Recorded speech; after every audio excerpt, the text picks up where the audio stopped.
Hello, good evening. Welcome to Blaine's Escape Corner, our little corner of the internet where we get to hang out and say first in the chat room and and talk about anime that helps us escape and how we can do that in a healthy way. Good to see you. Let's make sure I've got all my windows up right. We want that button, we want that button. We want this one like a this one like a this. Oop. All right, there we go. All right, so today we have got some fun stuff. We've got anime reviews like we always do. Of course, had to watch something this weekend, so we'll be reporting on some of those things. Some news about the Jujutsu Kaisen movie when it comes to numbers in Japan. Shikimori still has people saying it's worthwhile, and episode 3, we'll talk about it. It's pretty heavy meh. You know, if it's gonna be the best they've got, it's still a heavy meh on the quality scale there. So we'll get into that, and then randomly Twitter was like, "Hey, this is happening," and I got like a Twitter Space notification for somebody that I don't even follow, but they were talking to an anime producer over in Japan who was sort of talking about what the conditions are like, what it's like from the sort of studio perspective and animators working on things.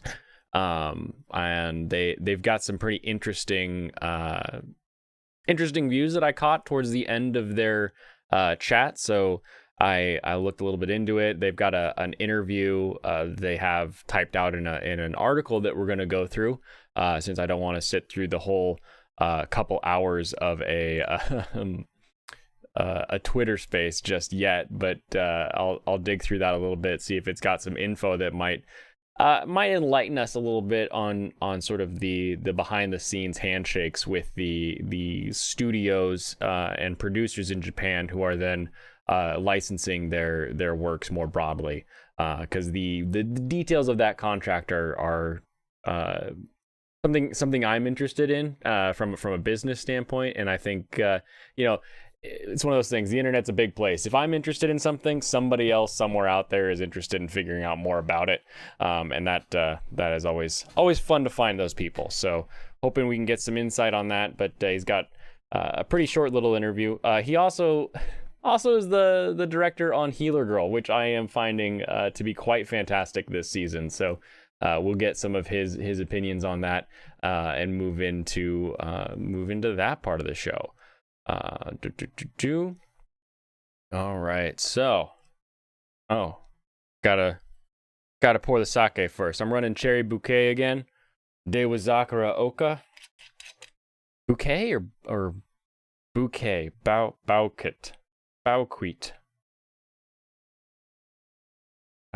Bouquet's a funny word. Twisty tap. Kampai. Okay. Obvious things, obvious first. Spy Family continues to be awesome. I still think it's funnier if we call it Spy Cross Family, but we actually had anime corner or anime trending, one of those YouTube channel or Twitter pages that was like, the studio officially says the X is silent. And it's like, yeah, but now I'm going to say the X more. Now it's Spike's Family or Spy X Family, Spy Cross Family. New episode, we get to see the family interacting more, building that dynamic that'll help them sort of pull off the fact that they are a together family. Really, really fun. Should be exciting to sort of keep following along with this. It's silly, it's fun, it's there's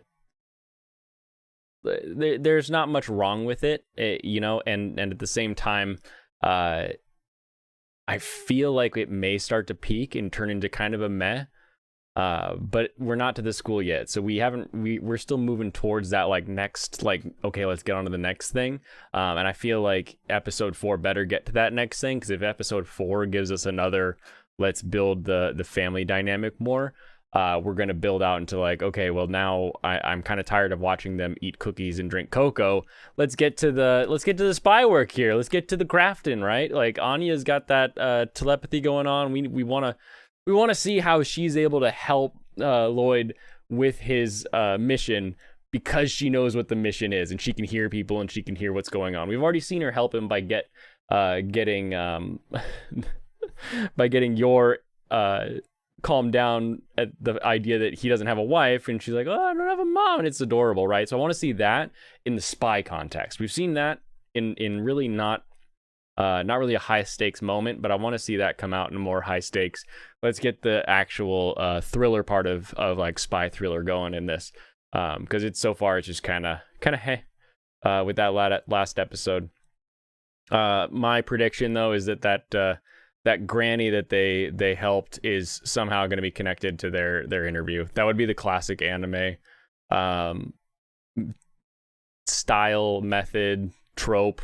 I don't know what the word, I don't English word. I just know that that old lady and the way she's like, you guys make a good family, is going to be somehow connected to getting them into the school. So you've got my vote there.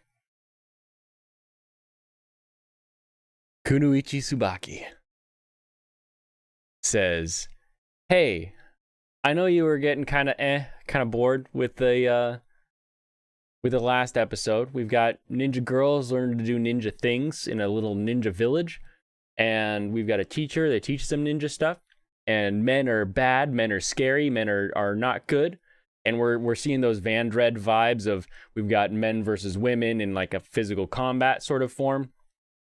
And we feed more into that, like, okay, this show is okay. I'm feeling this show, I'm not feeling the show. It's kind of fun, but we're really getting very samey, very slice of lifey. And I was getting a promise of some kind of like action mystery anti thing with that first episode where they get into the forest and it's super dark and it's super mysterious, and the men are around the corner, and you feel that a little bit of danger, right? And I want to get back to that danger. And so the way episode 3 wraps up with getting into that, like the teacher didn't mean to say, or doesn't know if she's doing the right thing by telling everybody that men are bad, and it's like, ooh, okay. So does the teacher just hate men? Is she just a man hater, or is there more to this? Is there some kind of war? Is there a reason that she's like, hey, you know what? Men shouldn't. We shouldn't interact with them. So let's make up this rumor, because it's very obviously a first gen rumor, because she thought she was talking to her assistant. But we get that little. There's gonna be a little more here. Let's get a little more on this. Let's take this from just combative men, women, and push it into the realm of this is a forced cover up. And I think Foreheads the anime is going to give us a lot more fun as far as potential action goes in the future here, or drama, or actually like getting into some sort of darker story than it sort of looks like from that front image of, I don't know, cupcakes and rainbows and foreheads with ninjas and silly little ninja girls. So I'm excited to see where that one goes. I'm gonna definitely be keeping that one on the list. I get it if it's not your thing as far as the animation goes, or the design, not really the animation, because it's actually drawn, or it's animated pretty well. But as far as like the drawing and the character design, I could see it not being your thing. It's silly cute, supposed to look like a little magical girl show, so might turn you off, but I can see something darker coming, and I kind of like those twists. You know, we get that. We haven't really gotten that in a super interesting way since Madoka Magica, and now we have Birdie Wing and Heart of Kunoichi Tsubaki coming in with the fun ulterior message. So excited for that. A little drink in between each review here. Couple of Cuckoos has the worst description on all the websites. Like, listen to this, right? Couple of cuckoos. Mixed up with another family's child as a baby, high school student Umino Nagi is finally meeting his biological parents. On the day of their meeting, he happens to encounter Amano Erika, a high school student at a prestigious and wealthy girls' school. At a request, he's half forced into pretending to be her boyfriend so she can avoid marrying her fiancé. However, not only were they babies who had been mixed up, they're also engaged to each other. The loving parents of both families officially recognize their engagement, and the couple begins living together. Nagi's in love with his classmates, Seigawa Hiro, and Erika is determined to rebel against her father, so the couple agree not to get involved with each other. It's like, okay, cool, we got like a guy, another family thing going on, and it's just they're babies that are mixed up, and you're like, what? Wait, well, that line just feels like it's out of nowhere. And I remember reading this during our, like, what are we going to watch this season? I'm thinking, well, I'll watch it because this is very confusing. And I don't understand really what are they getting at? What do they mean? What do they mean suddenly babies mixed up and they're engaged? Like you engaged babies? Like it didn't make sense when we were reading it initially at the beginning of the season. But now, when we see, put the baby, oh, congratulations, you had a baby, put it in the crib, and they've just put it in the next crib over because this crib is full. It's like, I don't know if that's how, I don't think that's how baby cribs work at a hospital. I don't think they just say, oh, well, this one's full, put it over there. We got more in the back. Just put the baby in the open, free one, and we'll forget which mom that baby goes to because we tie the cradles to the mother instead of the baby having any kind of label that tells them it's the mother. Like, is that how it works in Japan? Is that how it works in America? Like, if you live at a hospital, tell me, is that how do hospitals know or keep track of your baby? It's like it's like an autofill on Google. The new bands are put on in the presence of the mother at all hospitals in the county. This is the New York Times. The infant is only given to someone with a matching identification band. Yeah, see, we label the baby label, exactly. It's like, how are you gonna undo, like, when was the first baby labeling? When did baby labels start? Mabel's labels. Noticed a huge gap in the market for durable kids. Oh wait, no, that's avoid labeling. I picked the wrong way to Google this. In hospitals, why hospitals started to play. I don't know. How long has this been going on? Because these babies would have theoretically been in the 2000s. And I feel like in 2000, we were probably using baby labels, wristbands, and ankle bands to make sure we can monitor who's who and where they go. Because that only makes sense. Because the alternative is, I put baby in the wrong buggy, and this is your buggy, so now it's your baby. How do you... Oh, he's precious. And don't... When you have a baby, I've not been there. We're not there yet.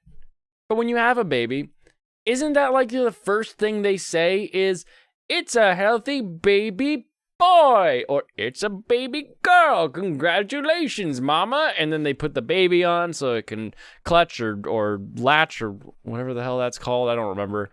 But you tell them like, oh, this is your baby girl, And then you go and you're like, oh, okay, baby girl, you go in. Oh, that one's full. I'll put it in the wrong bucket. And then it's like, all right, where's my baby girl? Because this thing you handed me is a baby boy. Like, how do you swap? Not only how do you mix up kids, but how do you mix up kids of opposite genders? Like, that doesn't make any sense. That doesn't make any sense.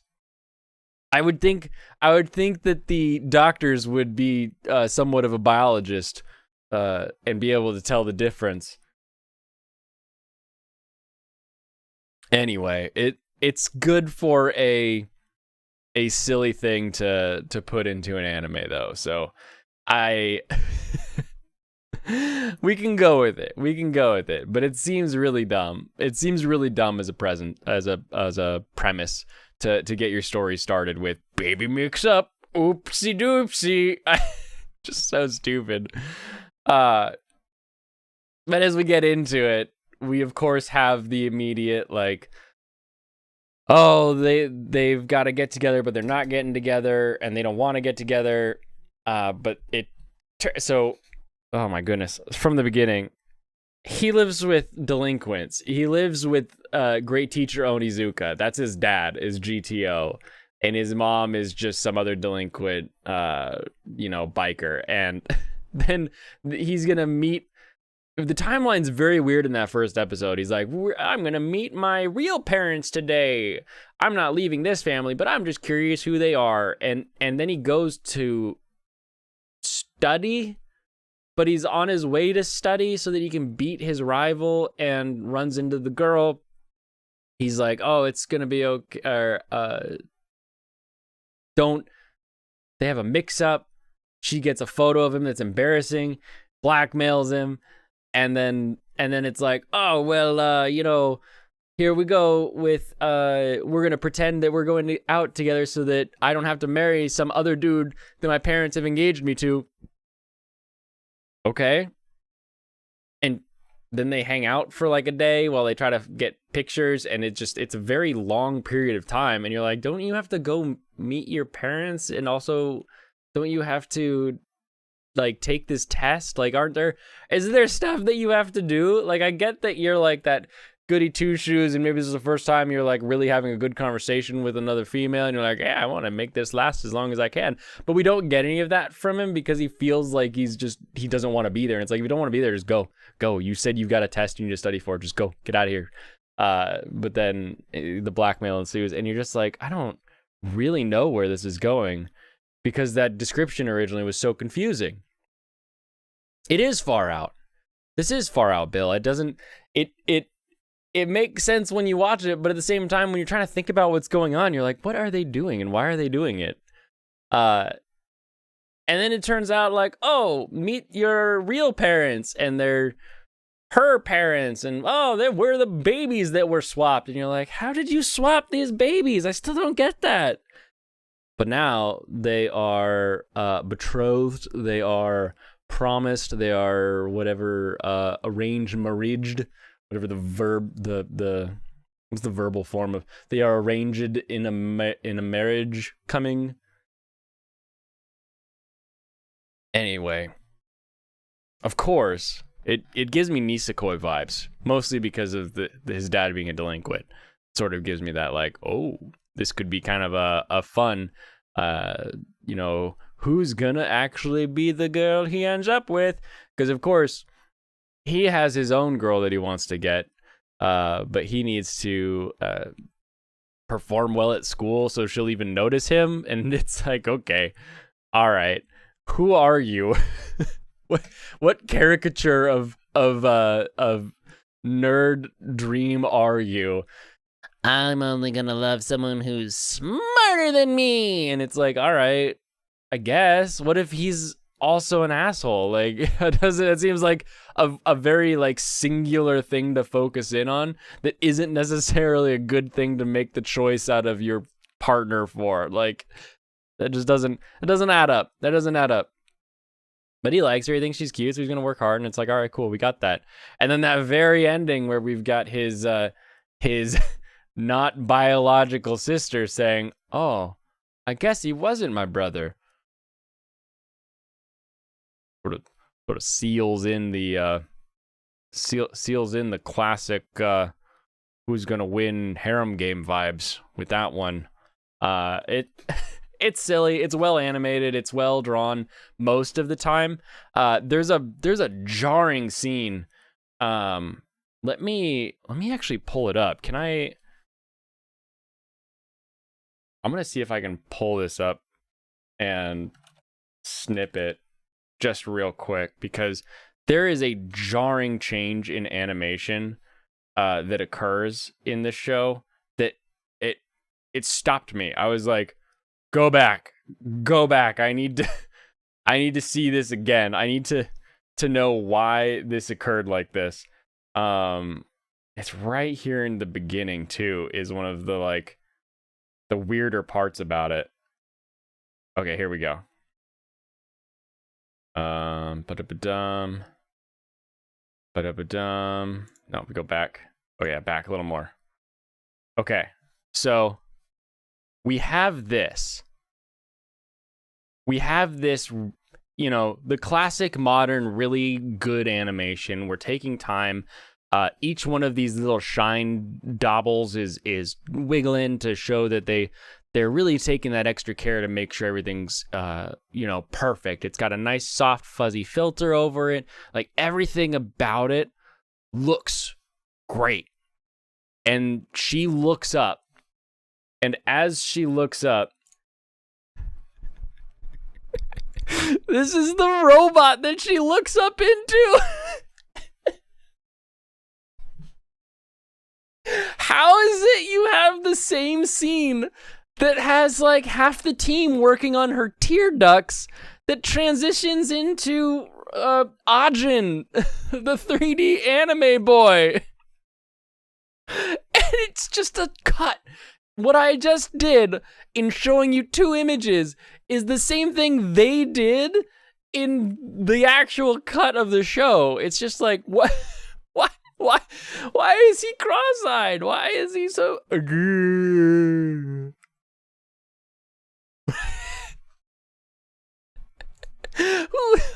reviewed this and was like, yeah, that's it. That's the amount of effort I want to put into this asshole. Oh my goodness.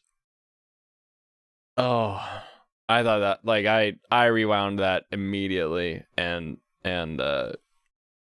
had to watch it again. It was so funny.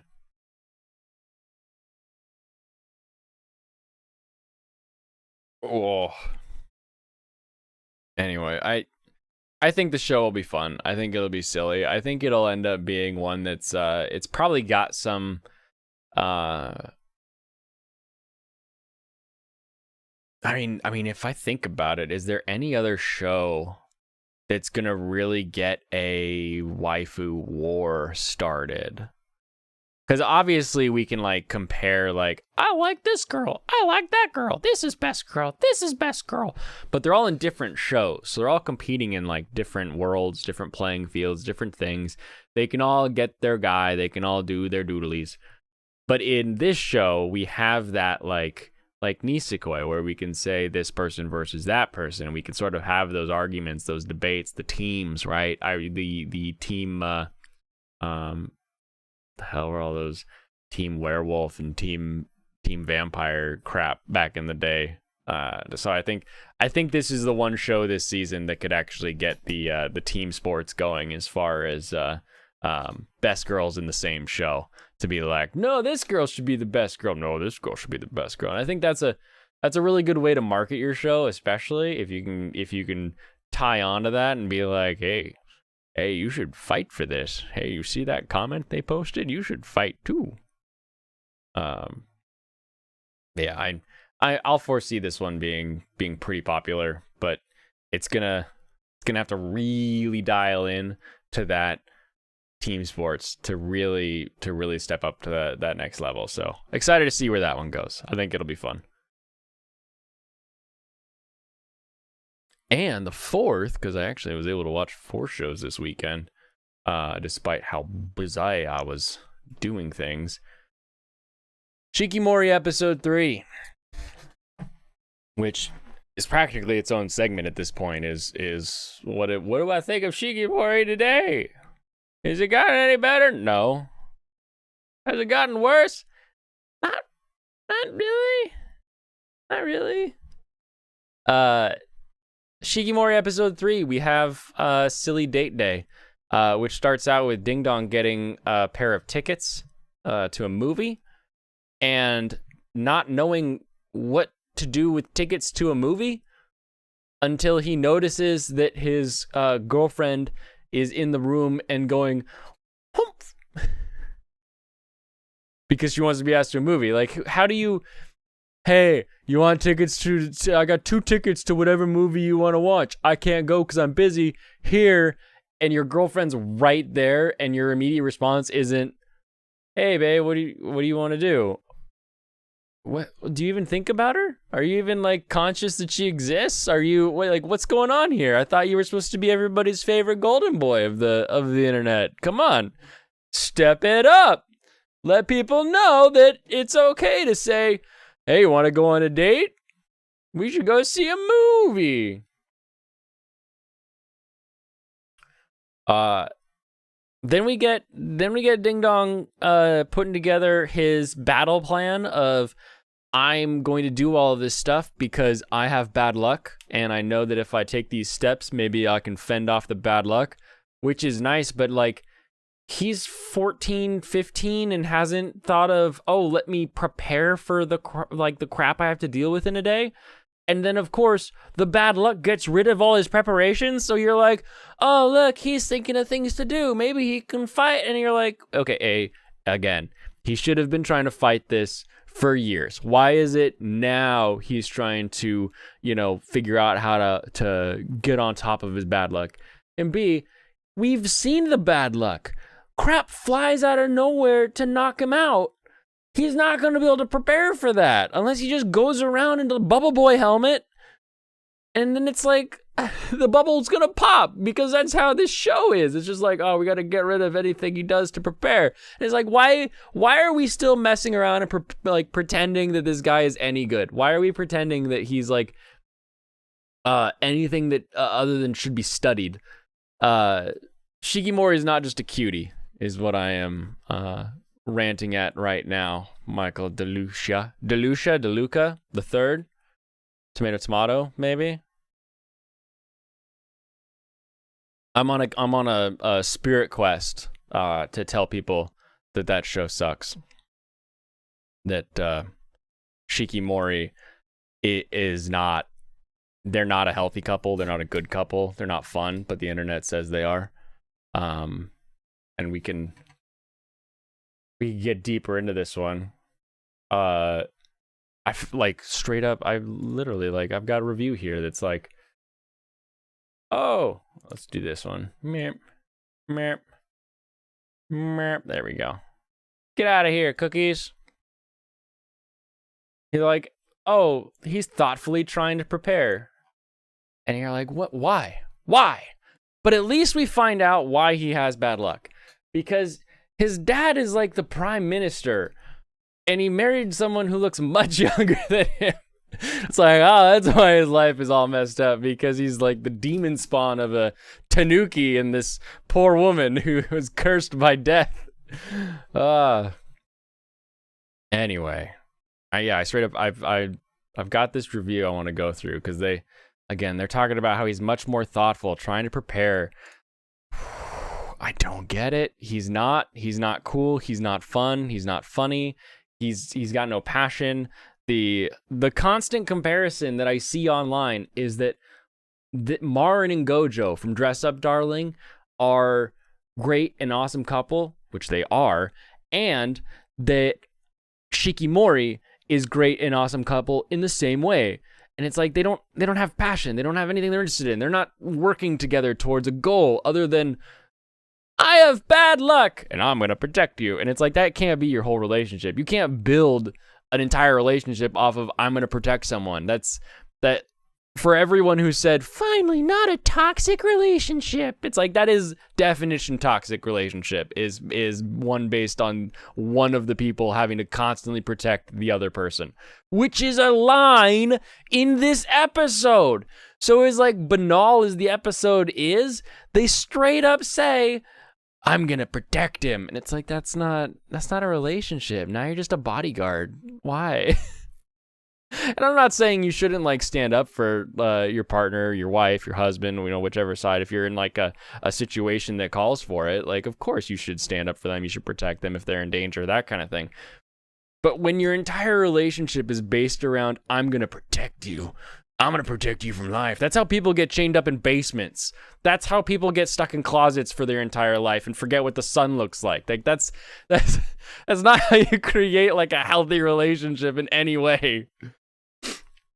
Oh, so I'm gonna read what this person thinks about the series, or this episode, specifically episode 3. So I've ranted a bit as far as my review, and I think that'll go for that, and then we can see what they think.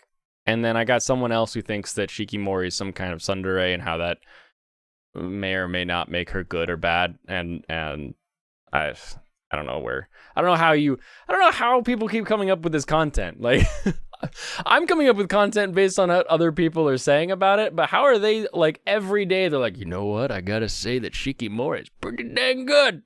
I really like this couple. I'm gonna write about it. I got 400 words already. Nope, 1,000 words. I got an article. And you're like, how do you have this much to say about a relationship that's so boring?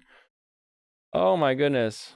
Or bad. Maybe it's because it's bad they can come up with all this stuff. Or maybe they're in bad relationships. And you're like, my relationship's bad, so I'm going to come up with this story about these people. I don't know. Let's read it. Let's read it together. Concerns that she has tsundere undertones? Yes. Yes, she does. We start with Izumi getting some free movie tickets, and Shikimori, for some reason, is getting jealous, as if he would take anyone besides her. Again, like I said, well, he got the free tickets. How is it not just like immediately, hey, girlfriend who's in the same room, let's go see a movie? And you're like, okay. Just silly. It's silly that was even like a plot point. I think that would probably be a death sentence for a lot of couples at that stage in life, to be honest. Good job, Izumi. Good job, Izumi. Like, who else is he gonna take? His best friend literally says, I can't go. His best friend's like, here's the tickets because I can't go. Who else is he gonna take? His mom? Like, give him to mom and dad. There you go. That's what he should have done. He should have given him to his mom and dad and gotten out of his relationship. But since they're still young and cute and in love, they both worry about how the date will go a lot, despite clearly going on them before. That is another weird part, is they spend a lot of time trying to figure out what they're gonna wear, and it's like, isn't the point of this show that you guys have been together for a while? We're gonna watch this show, but now you have to. The conversation you be a part of. Yeah, this is okay. There's two thoughts, because yes, there's a conversation to be a part of about how this shouldn't be. We've seen effeminate characters that are actually strong and have interesting plot points and character growth and things that they're working through. We've seen that, and people are acting like this is the first time we've ever seen that. And it's like, how old are you? And then we find people that are my age that are 30 plus which apparently is old. I did a survey today. I did 2 polls for like what anime I'm watching, and in both of them, I had to click the maximum age bracket. The maximum age bracket. Look at this. Hold on. Let me pull this up because it blew my mind. I am the maximum age bracket for this poll on anime. And I was like, oh, okay, I guess. Yeah, I'm up there. And I was on the other one too. In all, like, that's where anime is. I'm the old guy in anime, apparently, because I was born at a time where you could watch VHSs. Yes, boomer. Old taku is the... Back in my day, we called them old takus, not boomers. It's crazy. Crazy. And then you watch someone like Kevin Lauderdale, and you're like, how does this guy keep finding anime from like 1940 that have never been seen on the planet? And he's like, I found this show. And you're like, wow, that guy knows a lot of old anime stuff. I bet he ends up being like 22. He's gonna be like, just has this crazy, I've got a really good voice for radio, and I'm here to talk to you about this anime that I found, but it's not really an anime. It's the cover of a laser disc that was only printed once by a person in their shed in the middle of Yokohama. And it's like, how did you find this? Anyway, I'm getting on a tangent. That guy's amazing, though. If you haven't seen any of Kenny Lauderdale's videos on Lost Media, they are fantastic. Fantastic. I can get back into this. Izumi is much more thoughtful, trying to prepare so nothing goes wrong. Like I said, he takes so much time to prepare. but he's got bad luck, so his preparations are going to go bad anyway. Like, why bother preparing if you know that a meteor is going to fall from space and destroy your car or your shoe or your, like, it doesn't matter what you do. Something completely out of your control is going to destroy this. Why? And you're old enough that you should have been preparing at some point in your life before now. Once again, he's literally the sweetest guy ever. Sweetest guy ever. And is actually considerate. I don't see how you couldn't like him. Boring, I'll accept that. But he's still a good character. No. Boring. You can accept that he's boring, but then he's not a good character. Unless you're literally trying to make a show about a boring character, but he's not supposed to be boring.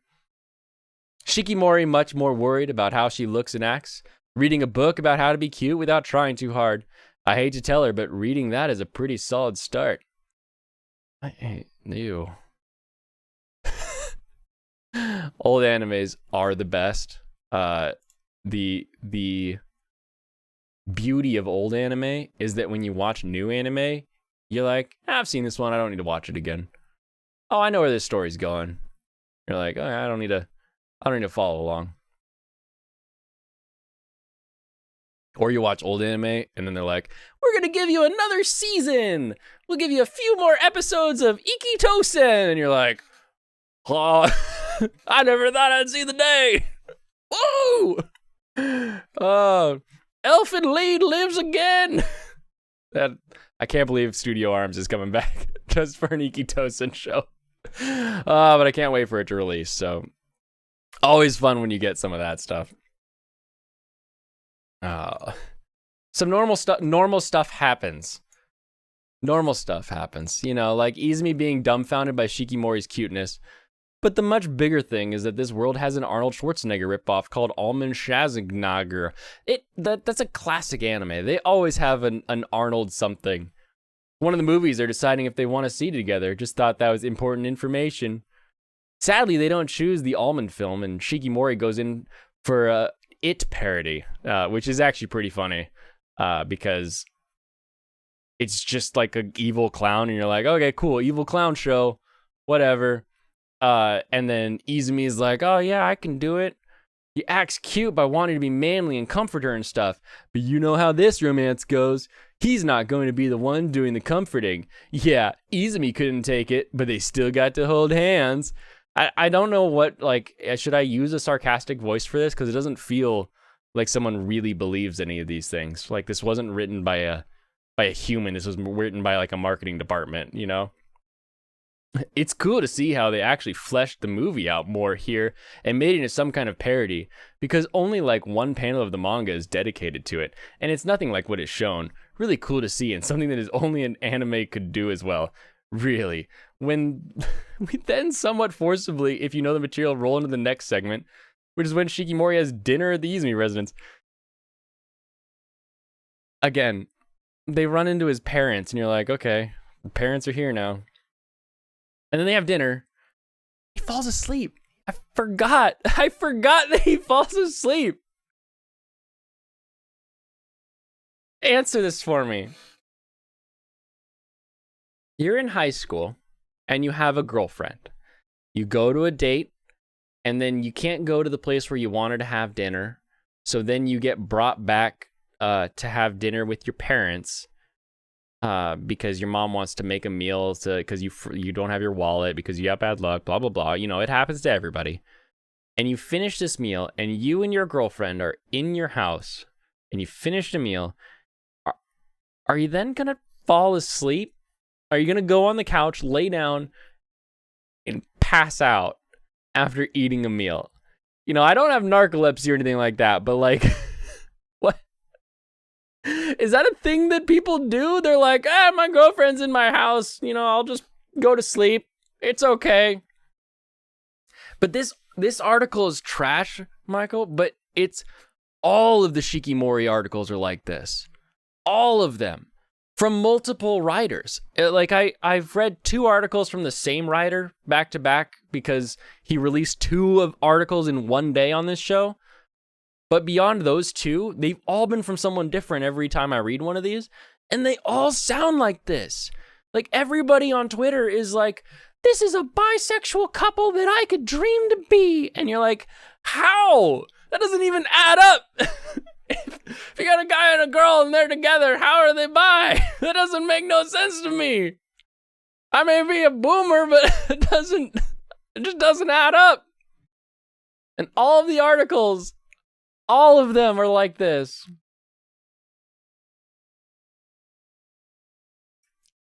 Maybe you pretend falling asleep. That they do. Dinner is in fact had, and some more cute moments ensue. Particularly, we learn why Shikimori loves Izumi. Because a lot of people don't get that for some reason. No, we're literally told that. That's the problem with this show. Because he's kind but incredibly unlucky. He gets hurt all the time for no fault of his own, but still smiles and thanks other people first. This is a direct quote from the movie, or from the show. He's not upset he loses his wallet or the money that's in it. He is upset. He literally says, I can't do the thing I want to do because I don't have my money now. He's sad Shikimori has to pay for him. He's like that. Shikimori sees him as strong and admirable. It's not that hard to get. The problem is, we were told that. The show says, this guy's been dealing with bad luck, but he keeps a smile and he's kind. He's hurt the worst, so he knows how to be nice and smile to anyone else. And you're like, why haven't you shown us that? Why don't you show us him being nice and smiling, or show us that he knows what hurt is so that he can then help people who are hurting? Because every time he does something, it turns into a bad luck ha ha ha scenario where we're supposed to laugh at the guy with the he's got funny. He's clumsy and he gets hit with a ball. Like, we're not shown in any way that he emotes better because he has bad luck. We literally have to be told, and that's the problem with the show. It's a problem with it. It's a pretty equal relationship, honestly.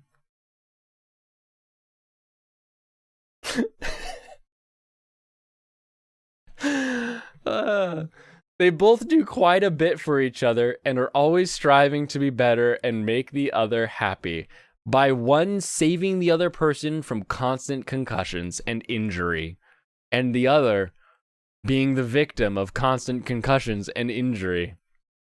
They're very well balanced. Also, Izumi's mother falls in love with Shikimori too. And there's also a Wii Sports boxing tournament. Good times. We end with our couple agreeing to see a buddy movie next time. Preferably so Izumi doesn't actually puke next time. That would likely ruin the date for real. The atmosphere in this show feels like it just feels like any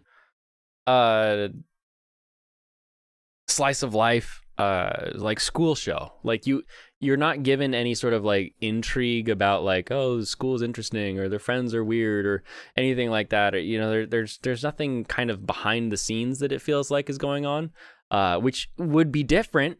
I've continued to say, if he's got 1,000-year Tanuki curse on him that's causing all of this bad luck, then we've got a story. Then we've got a thing.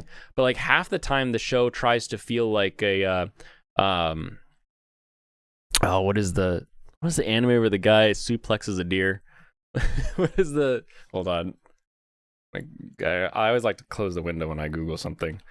Suplex deer. If I just Google that, it should give me Nichijou.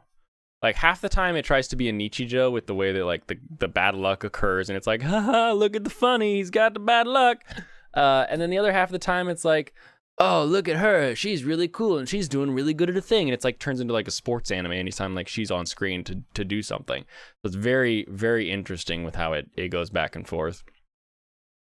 Haha, thanks to the delay, I found the answer before you typed it. It's my secret. Again, I get calling this anime or Izumi boring. Then it's bad! If it's boring, it's bad! That's like the definition of bad! It's the definition of bad because a bad show, like a show that's really awful, ends up being hilariously so. It's funny because it's bad. We laugh at the poor CG in like Berserk because it's funny. We laugh at Ghost Stories because it was so bad they just ad-libbed the thing and nobody cared about it. It turns into a really funny thing.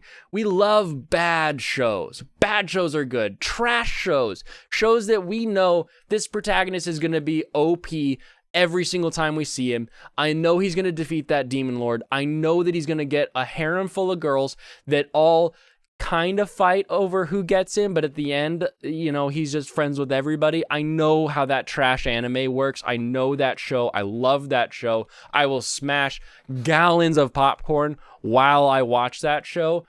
But if a show is boring, I'm not going to give it the time. And the only reason I'm here giving it the time is because I can now drink and laugh at how boring it is. And people keep giving me reasons to laugh at their takes because they keep saying, oh, this is good. I like this. It may be boring, but it's not bad. And it's like, that is definitionally bad. How can you be like this? Oh, who are these people? We'll get into that. If I can find another, I found it fascinating last time when we figured out who the author was and they actually had like a little bio. Fascinating. I can't wait to do that again. But trash is good. Like, trash has a place. Trash is, I don't want to rewatch Slayers. I don't want to rewatch Guyver. I don't want to rewatch insert show that you like. I don't want to rewatch Gundam Wing. I want to see the new Gundam that is Gundam Wing, but is doing it again and is slightly different. So I don't exactly know what's going to happen. I know where it's going. I know how the story works. I know how like the process is going to go down. I know the plot points we're going to hit, but I don't know exactly the lines they're going to say, exactly the animation they're going to use. I like new shows that are that kind of trash where it's like, I've seen it before, but I want to see it again, but I don't want to watch exactly what I watched. I want to watch something a little different. Like this season, we in winter, we had Strongest Sage with the Weakest Crest, and it was great. It was perfect. Throwing that popcorn down. He's OP because he reincarnated and now is growing his harem and blah blah blah. And then we have the Demon Lord reborn as a typical nobody, and it's like, well, typical nobody means he's now OP. Ha ha ha! And you got the same show twice. But who cares? Because I can rewatch that show because it's entertaining and I can just sit there and throw back the popcorn and enjoy it. But boring. I can't stand a boring show. And I can't understand why so many people want to watch a boring show. Like who in their mind is like, yeah, you know what I want to do? I want to get bored. And like even people that are boring, like Joe Pera. Joe Pera talks like this. And this is his entire comedy stylings of Joe Pera. But you know, the point of Joe Pera and the way that Joe Pera talks is that every word that Joe Pera says is important, is useful, is there for a reason. And Joe Pera tells you a story that's unique and interesting and funny. And even though his delivery is a little boring, you hang on every word that Joe Pera says. And it's great. It's fantastic. But truly boring shows, I don't get it. I honestly just think the internet doesn't know what a healthy couple looks like. Oh! I can't get through this conclusion. I honestly just think the internet doesn't know what a healthy couple looks like. Okay. I feel like I'm being very clear in what I'm saying. I love that show being retold and retold and retold. It's so silly. It's so funny. It's what like half of the shows that I had in my like anime experience when I started like torrenting everything back in the day. Like everything was a weird harem where the guy was OP for no reason. So it is such a just a nostalgia, like, yeah, he's gonna get it, he's gonna win, this is gonna be fun. I know it's gonna happen, but it's all right. And it's just something to watch and enjoy while you're throwing down dinner, or you're doing something else. You've watched all the other shows, there's nothing else that's updated, and I'm not big on like rewatching a show like after I've watched it.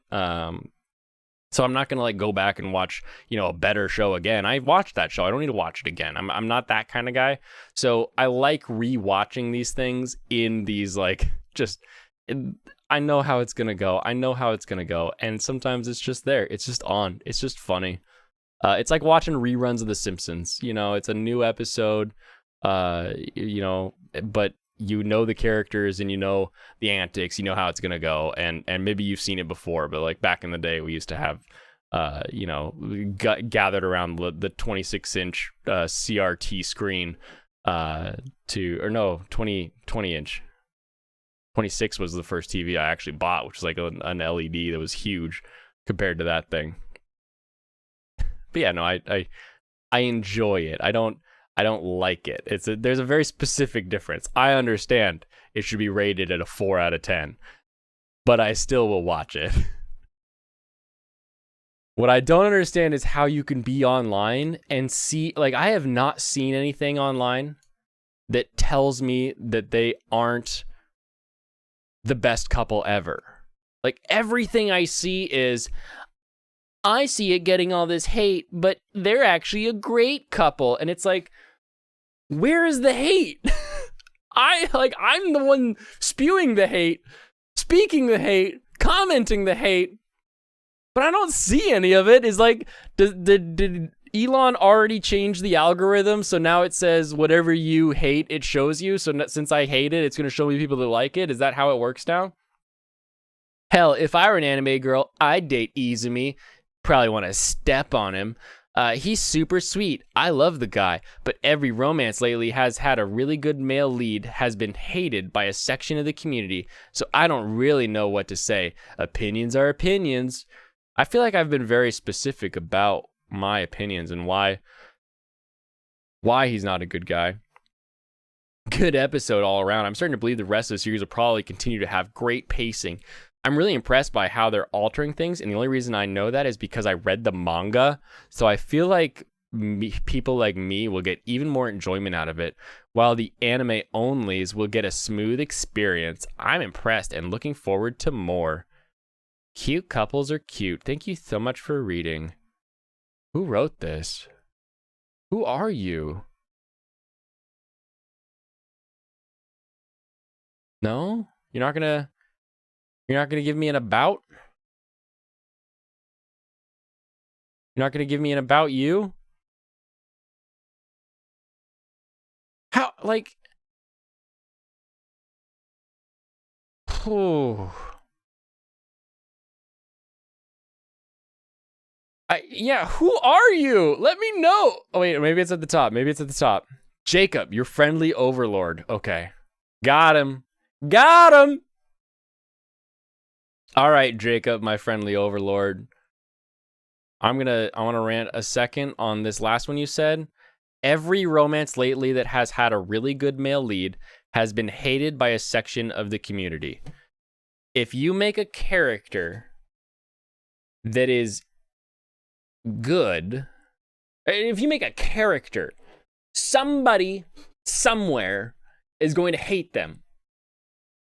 There are probably people out there who hate Aragorn, and I feel like when I was growing up, Aragorn, Lord of the Rings, the movies had just been released, so it was a big hot thing, and people would pick this or that. They were on this team. They would think this character was interesting, but they didn't like this character. Aragorn was the one person in my high school and middle school that everybody loved Aragorn, right? I feel like somewhere somebody has an article or something about how he's an awful person. because that's how humanity works. There's enough people out there and opinions that they don't like somebody. The problem is when you pick these people that are awful, just awful. Like when they say every romance lately has had a really good male lead, they're talking about Dress Up Darling. They are putting Dress Up Darling into this show. And Dress Up Darling had the greatest couple this year so far. I still think Destiny and Fugo from Love After World Domination are going to make a run for it, but it's going to be tough because that show is designed very differently than Dress Up Darling. In Dress Up Darling, you had Gojo, silly guy who's trying to follow his grandpa's footsteps, his grandfather's footsteps, and become a Hina doll craftsman. He wants to draw these dolls. He thinks these dolls are beautiful. He thinks they're amazing. He thinks they're elegant. They're works of art. They're things that he wants to be a part of. They're a cultural identity for him. And they're just gorgeous. And he wants to do that. He has a passion. He wants to make the best Hina dolls he can. And he, through a chance encounter, because that's how we have to do things in anime, meets Marin, who wants to cosplay but can't. She wants to show her passion and her love for these characters that she sees on screen, and she wants to do it by dressing up as them. That's the whole point of cosplay, is like, I like this character so much, I want to dress up like that character.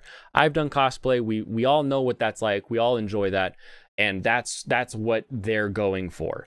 And they meet up, and they find out that he's got skills and she's got this passion, and they can work together to make her goal come true. And so he uses his skills that he's gained through achieving a craft to become better for her. And they build this relationship together through as the series goes.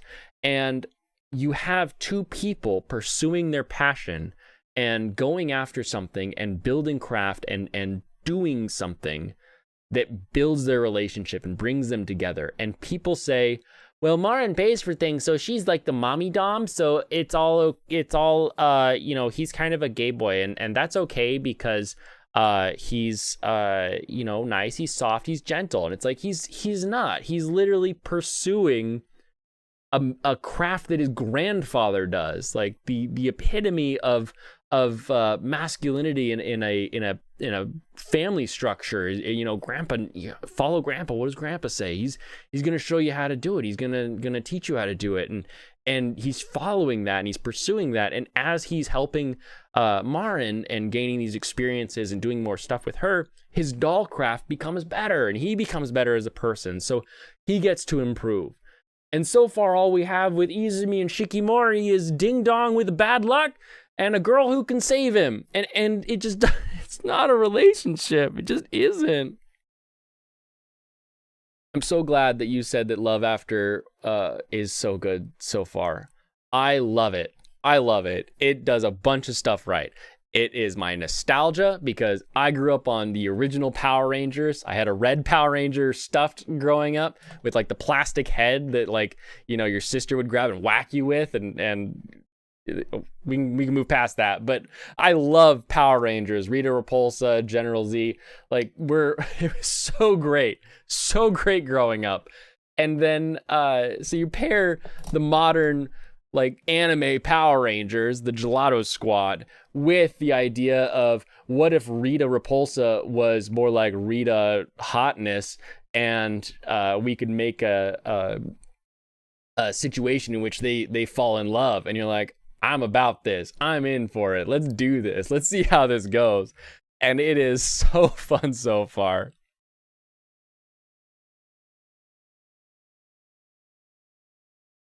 Definitely a character dynamic, but doesn't sound like a romance at all in Shikimori. Yeah, it's a dynamic. The problem is that it doesn't really... That's the only character trait, really, is I'm nice because bad things happen to me. And then with Shikimori, it's I want to be cute, but I'm too cool. And it's like, Okay, how do you want to be cute? What do you want to do to be cute? How are you going to pursue cuteness? In what way is being good or cool at something not cute? I don't see the fight there. Freaking vibrate. Shut up, phone. Turning you to nothing. Anyway. So that was this person's review. Jacob. Hold on. Do I have a... Ooh, they've written a lot of articles. But I don't want articles. I want to know what this person has seen. I want to see their history. They've retweeted. Oh, they're on Twitter. Okay. She has SAO Asuna hair, but pink. Don't forget about that. Yes, that is true. People do love the pink hair. Pink hair, it's pretty fun in anime. It ends up with a lot of yanderes, though, so I'm a little wary. Okay. Our friend Jacob, the friendly overlord, their big goals this year are to maintain the level of content for the site and improve, get YouTube channel up and running with consistent content, get to live streaming once a week, and publish more short stories and get a web novel out there. SAO may be awful, but it did bring a lot of people into anime because of the streaming landscape at the time. It is the most mediocre thing that could have been created, that has so many plot points. Yandere is a good genre. Oh my goodness. Oh, I'm gonna finish this. Kampai, everyone.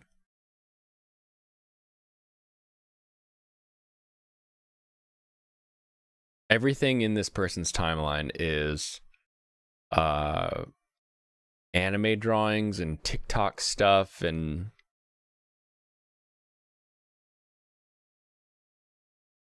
I will say their bio is simply, I'm a writer of many things, an anime blog, etc., the quality of all which is questionable. So they understand that they have questionable quality.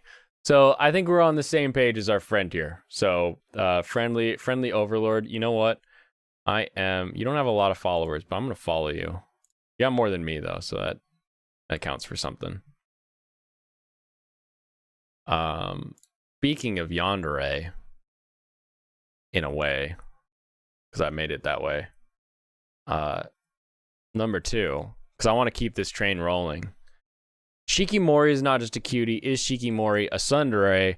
Big twist. I pulled up yandere because we were talking about yanderes, but tsundere is what apparently she is. Like Bill was talking about earlier, she's got the traits of a tsundere. And I'm guessing Bill, with his counseling background, would say, I think being a tsundere may make you more prone to manipulation and ruin this relationship in a way more than it is healthy. But I'm going to moo or house. Oh, I'm gonna make there's only a couple people here, so it doesn't really matter what the answer is. Which sake next? Moo. House. This one is house sake. This one is moo. So there's only 2 of you, so you do 50-50 and have to drink both, so that could work out. Let's read this. Let's read this. House. Done. Done. Crack open this house. Give me another glass going.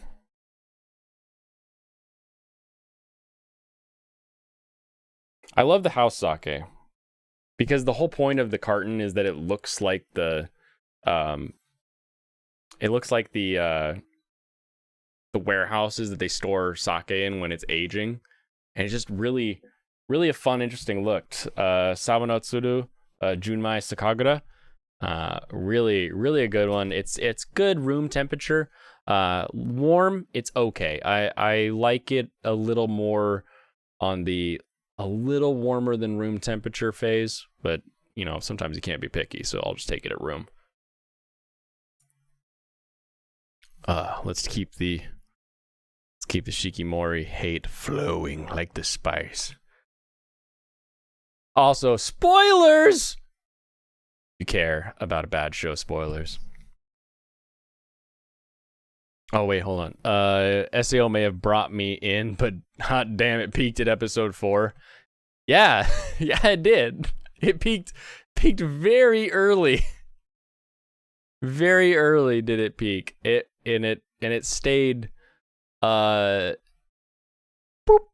you know, for the rest of it. Like it's nowhere near as bad as some of the really long rants online make it out to be. Like there's plenty of crap in anime that just is like, well, why didn't they do this? Well, why didn't they do that? Well, why didn't they do this? And it's like, yeah, we can nitpick anything and make it look awful. Like it's not the worst thing in the world, but it definitely is not good. So I I can see that peaking it for her. I like that. That's probably the most gracious you can be about that show.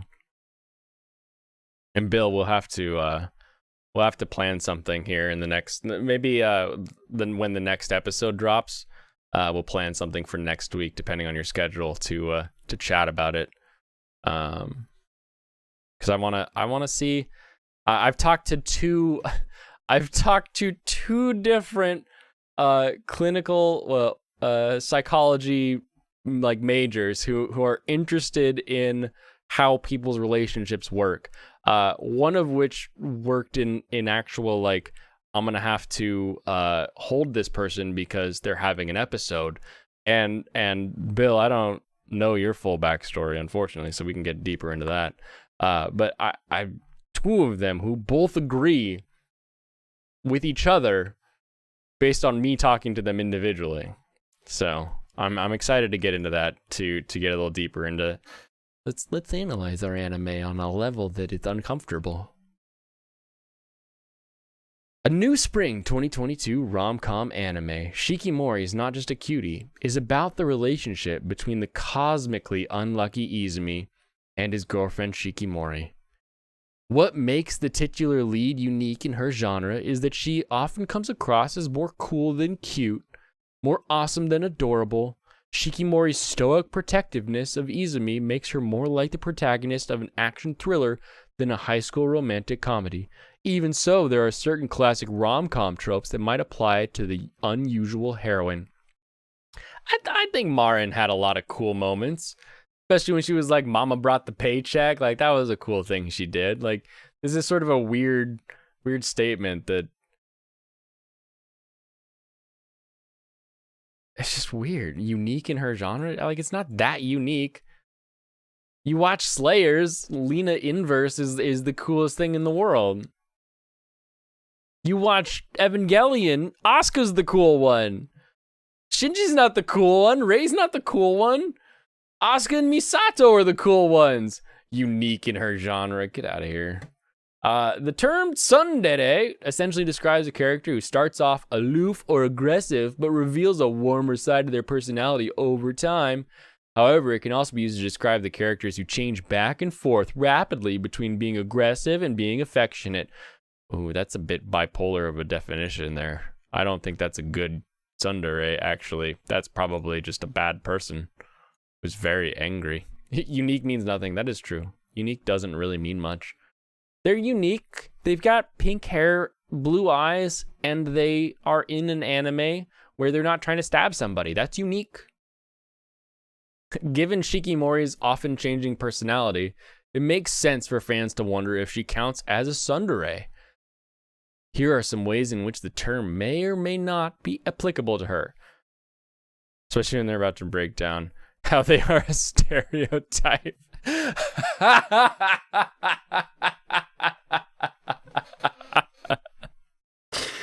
Oh, that's great.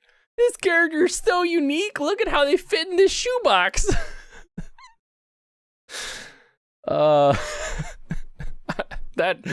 got me. That got me. Kampai, Michael.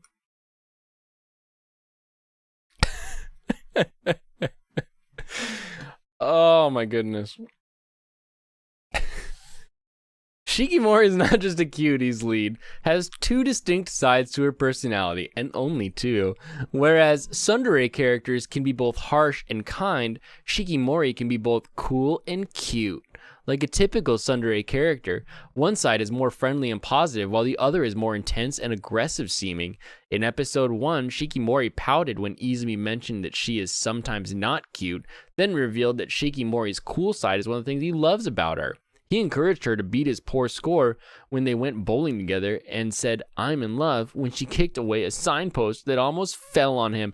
Oh, let's be real.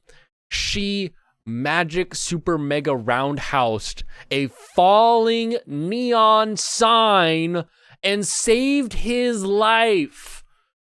This show would be over if she didn't have super taekwondo kicking powers. It's ridiculous. I don't understand these people. Oh, he saved him. He made him happy. Doesn't make any sense. How is she like this? Why is she like this? Oh, secret MMA fighter. Yeah, exactly. Exactly. That's the real, like, that would be a more interesting story. Is here's this girl who's super cool. She's a perfect score bowler. She can do crazy jujitsu and taekwondo and all these crazy moves to keep this guy safe. Let's dig into her backstory. How did she learn all this? Why did she learn all this? She punched an eraser to stop it from hitting him. She's caught baseballs that are flying at his head. Like, she's doing all this crazy stuff. Let's dig into her backstory. Let's see how she got the skills to pay these bills, because this is ridiculous what she's able to do and how she's able to accomplish it. Meanwhile, he's like, "Oh, I got bad luck. Snow falls from the sky and tries to kill me. Oh no, what am I gonna do if I don't have a girlfriend that can save my life?" Gonna die. He would die without her. He would be dead. Literally, she saves his life in episode 1. Twice she saves his life. Twice. And we're supposed to think like, oh, someone who saved your life, that makes them a cute couple. He's trying his best. That makes him a good couple. Get out of here with that nonsense. Goodness, you may feel like that rush and that exhilaration when you're in the moment of someone saving your life and you're like, whoa, you said this thing. But then as soon as that's over and gone, you need to move on to the point of like, okay, maybe like, we get to know each other. We can see how you're really cool and interesting. You do these things. We can meet. Whatever it is. But like, just someone being that person doesn't make them good, and it doesn't make the relationship good. I don't understand you people. And by you people, I mean anyone who writes these articles and everyone who writes these articles. In contrast, there are a few ways in which Shikimori's unique personality does not fit the tsundere trope. The stereotype of a tsundere in a romance story is that they are either initially dislike another character and warm to them over time, or already have a crush on them but are embarrassed about their own feelings. Both of these scenarios can create romantic drama. Oh, burping. Oh, I'm burping. I'm getting heated to the point where the booze is boiling in my belly. However, Shikimori never hides her romantic feelings for Izumi. Was this written? It's just 1 and 2. Okay. Episode 3, she does kind of hide her feelings in that she's like, I hope he asks me to go to the movies. Who else is he gonna ask, you stupid pink bimbo? Like, you're the only one he likes, and his best friend can't go. I've already yelled about this, but now I'm doing it again because it's in this article now. Oh my goodness. She is always affectionate towards Izumi, even her cool mode. What? The first appearance of Shikimori's cool side had her protect Izumi from a passing truck's fumes and tell him with a smile, "I swear you gotta stop worrying so much." She pushes him out of the road and keeps him from getting hit by a truck. He could have been an isekai protagonist. He could have been in another world growing his own harem, but she saved him from Truck-kun coming down the road. This wasn't fumes. He wasn't going to die from emphysema years later. He was going to get hit by a truck. Even when she hid her enthusiasm about being in the same class as him again, it was because she was embarrassed about how excited she was, not about how much she likes Izumi. In this way, it can be said that Shikimori and Izumi's relationship is refreshingly secure compared to a more melodramatic tsundere romance. What? That's not a tsundere. Like, she does plenty of stuff where she's actually like kind of angry. Like, you need to stop that. You need to knock that off. Or mad at him when he's like trying to do something that ends up with him being hurt. But like, that's not. This isn't tsundere. This is not what you think it is. Shikimori sometimes expresses frustration towards Izumi. Can we please get a romance where midway through the protag gets isekai? I would love that. That would be pretty good. They're just like, what was the one where the guy straight up like dies in the middle? Like, you follow one protagonist and then they died and then it takes over with somebody else in the show. It wasn't Darker Than Black. Was that Charlotte? Is that what I'm thinking of? Maybe it's something in that era, that same time period of like the late 2000s with like Darker Than Black or Charlotte. And you followed a character for like 6 episodes, and then they just died. And it was like, nope, this character now, and no, it's not the TTGL. It's not that one. It's not that one. It's another one that I'm thinking of. I'll figure it out later. Where was I? Oh, Shikimori sometimes expresses frustration towards Izumi, but even this is mainly because she wants to spend more time with him. She doesn't pretend to like him less than she does. That's also not great. You don't spend enough time with me is kind of a sign that you either if you hear that phrase, if you hear the phrase, you don't spend enough time with me, come out of your significant other's mouth, either you do and you need to run, or you are the asshole. One of the two. And considering how much the internet thinks Izumi is the nice guy, maybe we should go with number 1. Titanic, but Jack wakes up as a knight. with like some sort of like water mage powers, of course. Ice mage powers. Oh, goodness.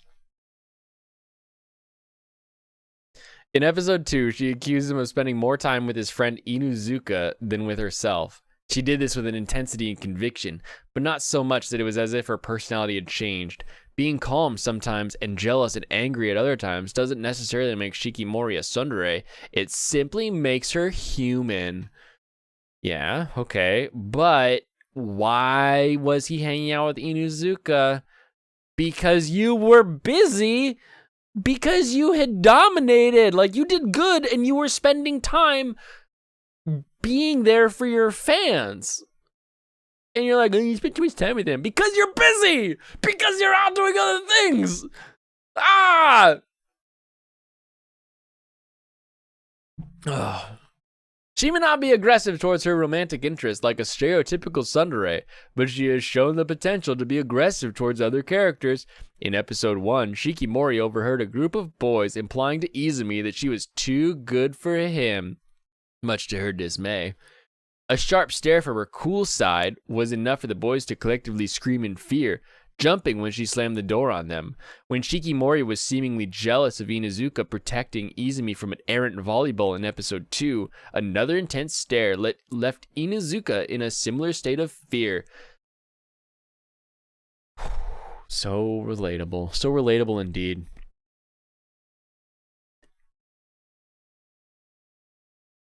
When people who are talking to your significant other, to your boyfriend, your girlfriend, your alt friend, I don't know the other words for it. I don't care. Say that you two shouldn't, why are you with them? Your response or why do they like you, needs to be because we chose each other. Period. That's the end of the story. If you can't tell someone that the reason your significant other likes you is because they chose you, then you're the problem.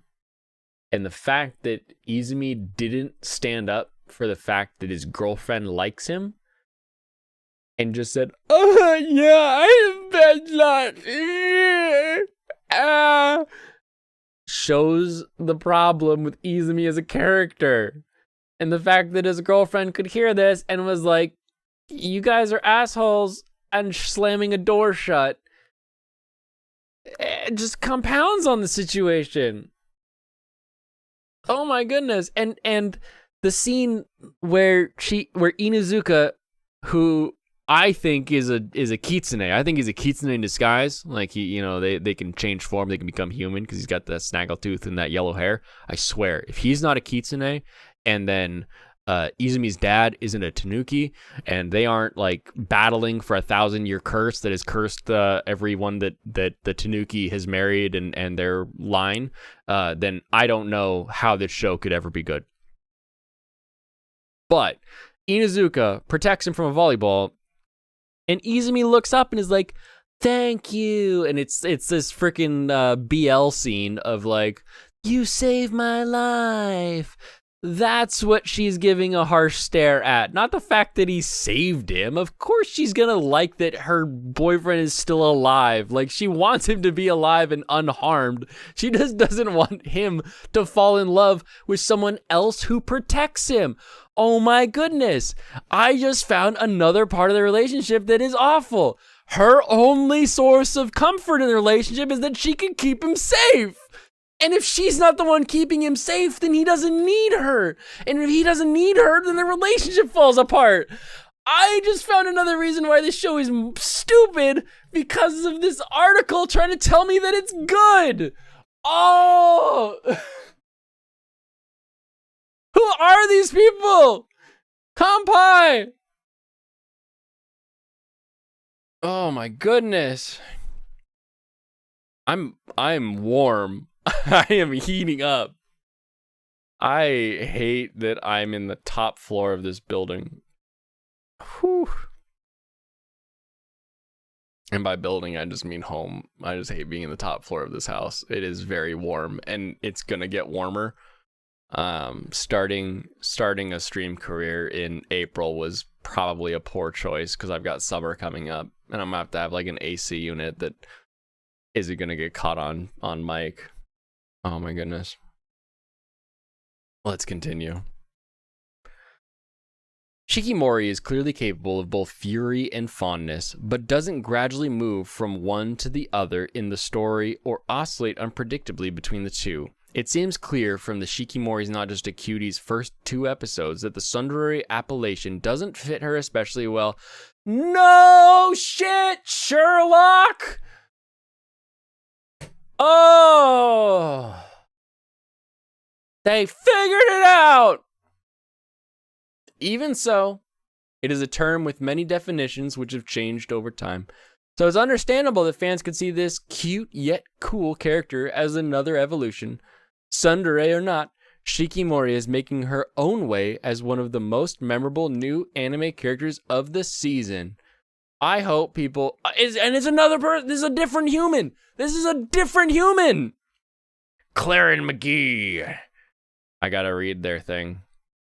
We gotta see if Claire and McGee has some history here. Claire and McGee with CBR. Yar. Wait, Ciaran. Not Claren, sorry.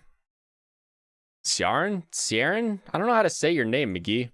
Is a critic and writer with articles in such publications as Gaming Bible and Lancaster Scan. He is dedicated to analyzing animation up close as well as looking at the big picture. Ciaran attends fan expos to learn about upcoming anime projects. I go to cons. I go to cons too, bro. I wouldn't put that in my... Blaine goes to anime conventions to keep up to date with his friends in anime. and engage with fan and production communities. He's a sketch artist who continues to practice character design on a daily basis, as well as writing scripts and performing in local theater. Okay, we don't have an age on that one. The last one gave us the year they graduated, so we could know that they were actually like my age and should know about plenty of other shows that did this better. Sharon, why does your article so awful? Anyway, that's... Woo! I need to relax. I need to calm down a little bit. My hair. I'm gonna go Super Saiyan on this. Blah! Jujutsu Kaisen 0, which I love. It's good. It's fantastic. It has an interesting power system that is fully open to being broken because it's based on hoo-hoo nonsense. But I love it. The movie becomes the 15th highest earning film ever in Japan. It's an ANN article, but sometimes it's the only way you can get information on anime. It's earned 13.5 billion yen, 105 million, since it opened in Japan on December 24th, and is, as of Monday, the 15th highest grossing film in Japan of all time. Isn't that good? See, the world's not crazy, just some random people who write articles are. Just some anime writer article people. That's the only problem with the world. Oh, man. I'm okay. I'm still here. I need to have more hot sake before I can't have hot sake anymore. I need to find a sake that I prefer warm so that I can do that. Because otherwise, if this keeps up, I'm gonna lose my voice in like a week.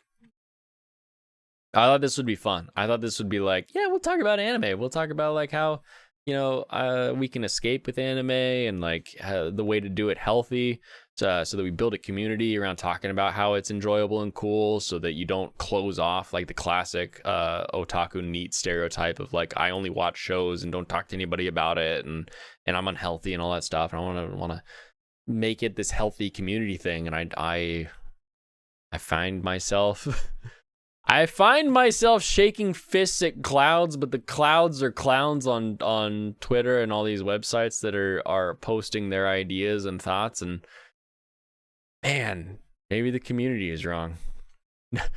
It's like the Skinner meme. No, it's the children who are wrong.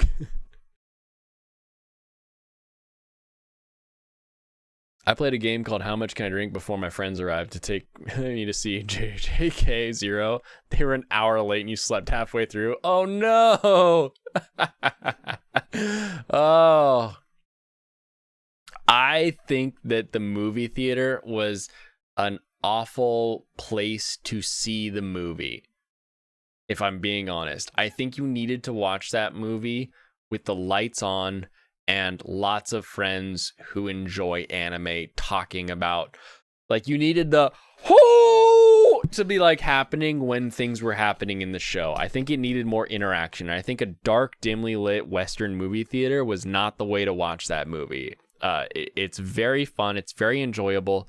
It's decent as a prequel. It adds that little bit of like, there's some more depth behind these characters. Here's a little hint at their backstory. And in the series, we got some lines that explain why we never met a couple of these people. So we've already sort of been pre-prepped for people that exist but don't exist. And it was a very well done thing, I would say. I quite enjoyed it. But I do think you need to see it in a scenario where you're watching it with some friends who can throw down the commentary as it's going, and not be stuck in a theater where you might get shushed by by the real grandpa, the real boomer otaku in the back, who's in his Speed Racer cosplay to see the latest anime that just released. You woke up for the ending. Good. I would hope that you would wake up for the ending.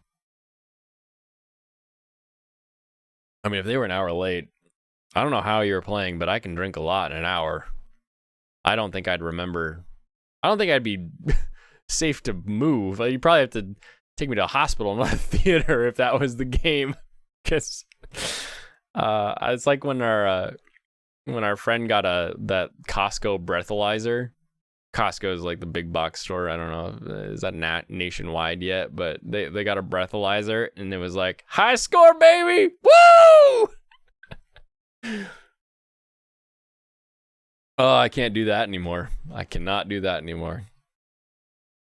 All right, so something else I like to talk about that I have a great interest in, and a really nuanced opinion about is the animation industry, the Western localization industry, the dub industry, how we actually get to watch and enjoy our shows, how they actually make it from Japan to us. My wife and I have been to Japan 8 times now, and I love the culture, I love the people, I love the food, I love everything over there. We're part of the society that like works with our sister city in Japan as well. I really enjoy a lot of that, and I'm really curious about the business aspects of a lot of this. I was in contract delivery for a long time, and I really 72 ounces is how many. So you're not gonna win any games of Edward 40 hands, are you? That's okay. We can stretch that stomach out. You'll get it. The trick is just to learn how to pee without your hands, and then you can win. You're silly. You're silly. So I've done contract delivery, so I understand how contracts work. I understand contracts between companies that are big, companies that are small. They're very one-sided, and I'm always very interested in how this works, because we get a lot of the unionized voice actors, and you know how they want to basically be a part of the SAG-AFTRA so that they can use those benefits when they're working their deals, and to the extent that they function, I think that it works because they're not at a singular company, because every voice actor is in like a individual capacity as far as their negotiation, and you're talking about people that aren't good at negotiating contracts necessarily.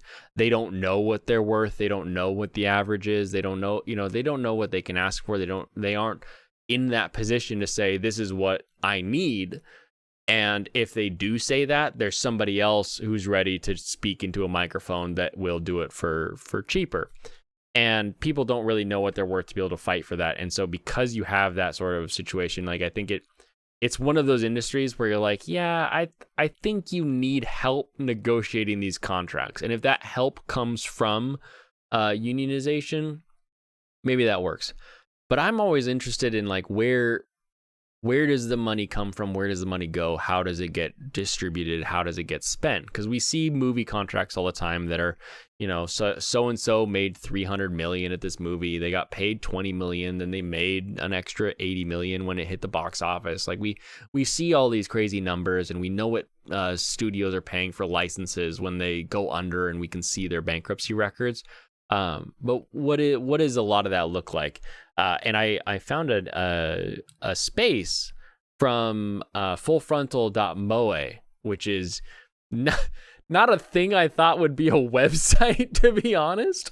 But it's this French website that is really getting into sort of like the production side of things. And they have an interview here with the director from Healer Girl. And If you haven't been following with some of my anime takes on these last few streams, I love Healer Girl. Period. That's the end of the sentence, I guess. Like it is so much fun. It's so silly. It's so good. The way that the songs work into being a part of what they're doing, like their study hall song that they had this last time, where they're like learning the different types of song, and the fact that the songs are part of the show make it actually like a really interesting from a musical standpoint and from an anime standpoint, because we can see how they're animating the musical while still making the songs like part of what's going on. And I've been really impressed with how it's been pulled off. So they have the director of that for the production of Healer Girl, and they have an interview with them. And I want to start diving into this because they also get into sort of what the Japanese side of all the business is. So like, what do the studios look like? How are the studios currently negotiating contracts, dealing with things? Because Japan has a very different business structure. If you're watching Shachiko and the little baby ghost, that's not uncommon when it comes to Japanese business, for it to be so, we need this stuff done like a robot, done by a robot, that you're going to work 90 hours. Now, sometimes that extra work is just them at the bar with their coworkers, and they call it work, and they're like, oh, I spent 80 hours at the office this week, but 60 of them were at the bar with everybody that I work with. There are some companies like that, but there are others that aren't great. So it does have both. So I always find it interesting to see an actual Japanese perspective on the industry there. And they've got this interview that will pair both the Healer Girl anime and some of the what are the working conditions like right now. Hopefully in the same one. I listened to their Twitter space because they had a Twitter space going. There you go. And the ending of it was kind of interesting with some of the stuff that they were talking about. So I want to dive into this, and then maybe in future streams we can actually listen to their Twitter space and dive into sort of what they understand as someone who's doing licensing internationally with Japan.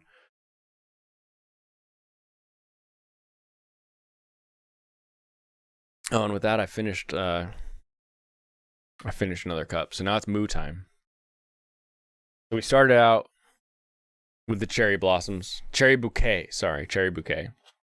Then house sake, and now moo. Moo is my wife's favorite sake, so I'm only going to pour a half glass, because if I pour any more than that, she'll probably be upset with me. But we will have some of this kanpai, and let's see if we can get through this article here. With the release of the original anime series Healer Girl, we reached out to the director of the series, Mr. Yasuhiro Ide. Ide, to talk about his new show. It was also an excellent opportunity to talk about the advancement of his independently made Halloween pajama anime project, and as the representative director of the Japanese Animation Creators Association, ask him to comment on the Japanese government's declaration about wanting to improve conditions for people working in the anime industry. You can support these guys on Ko-fi or Ko-fi, however you want to say it, Full Frontal Moe. So if you like what you read in this article, we can definitely throw some bucks their way. Mr. Ide is a well-established figure in the anime industry, which, in my opinion, doesn't get talked about nearly as much as he deserved. After graduating high school, he moved to Tokyo at 18 and applied for a job as an animator at Nakamura Production. There, he mainly worked on works subcontracted by Studio Sunrise, such as Future GPX, Cyber Formula, or the Brave Fighter of the Sun Firebird. His career took a turn when he worked on Mobile Fighter G Gundam. What a turn. After working on the Sunrise Studio 2 show as a subcontractor, he permanently joined it and made his animation director debut on Vision of Escaflowne. Or Escaflowne? Okay. Sidebar. I always called it Vision of Escaflowne growing up. So did my cousin. That like everyone I know that watched it called it Escaflowne. But then I hear it called Escaflowne, and I'm like, what? I guess maybe. But it feels wrong to me not to say Escaflowne. So if it comes up again, I'm going to say Escaflowne. At Sunrise Studio 2, he would also make significant contributions to Cowboy Bebop, especially in episode 20, Pierre Le Fou, for which he designed the amusement park and delivered about 60 sheets of image boards and layouts. Yes, if you haven't finished Escaflowne, you need to. It is so good. It is one of those, there's 2 series that came out after Evangelion that were extremely what was the term? I've lost the term. The term is in the bottom of my glass now. Inspired by Evangelion, influenced by Evangelion, and so Escaflowne, and then what's the other one started with an X?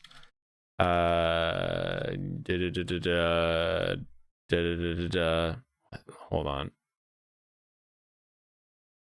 Anime influence. Wait, hold on. Will Google just save me from this so that I don't have to remember the name? Will they just have a list of these things were fixed by anime? Results. Gainax. It's Kara. I don't care about any of this. This isn't what I want. Evangelion's influence. Raffion. That's what it is. I'm going to put this in chat so that I don't have to like spell it again. But Razafon.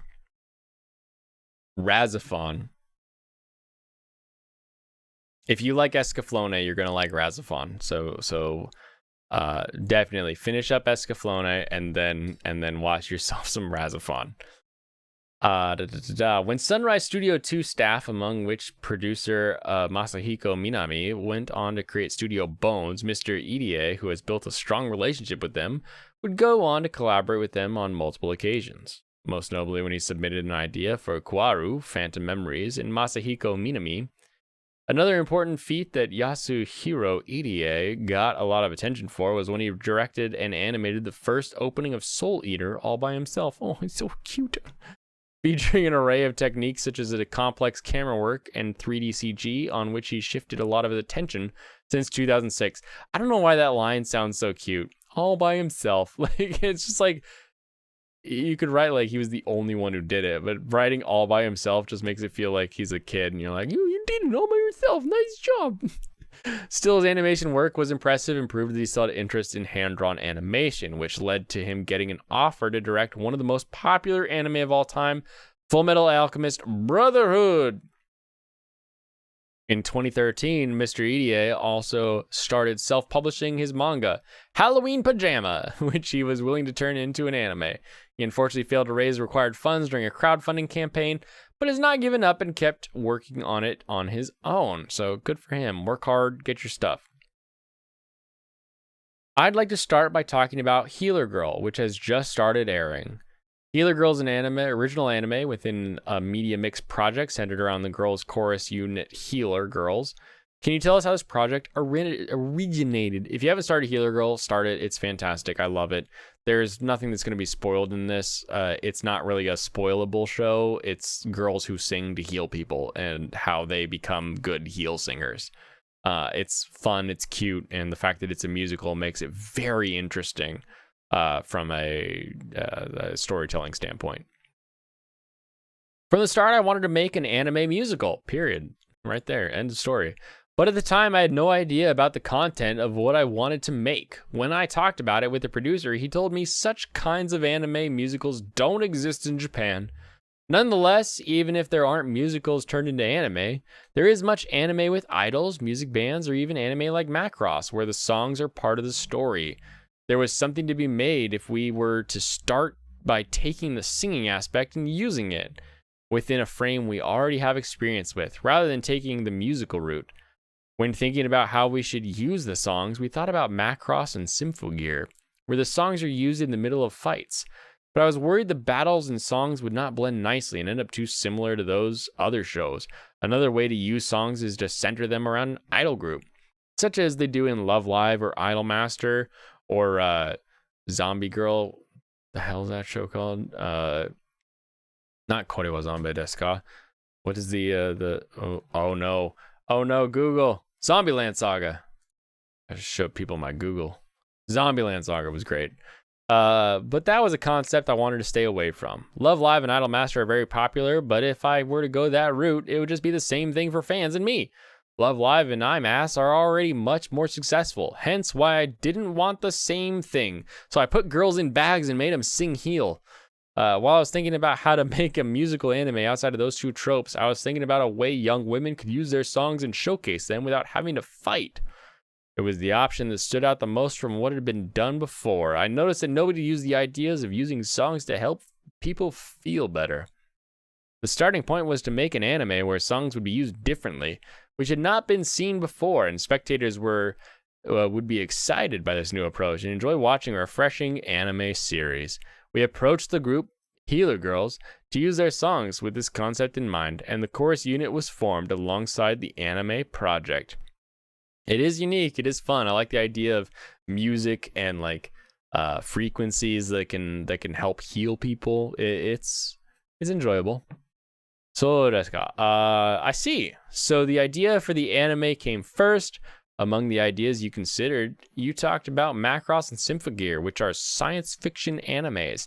I was surprised to see Mr. EDA say on Twitter that there were inspirations from G Gundam.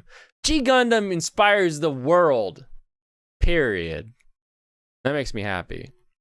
In the first episode too, you were saying that at first, the girl's master was inspired by Toho Fuhai Master Asia.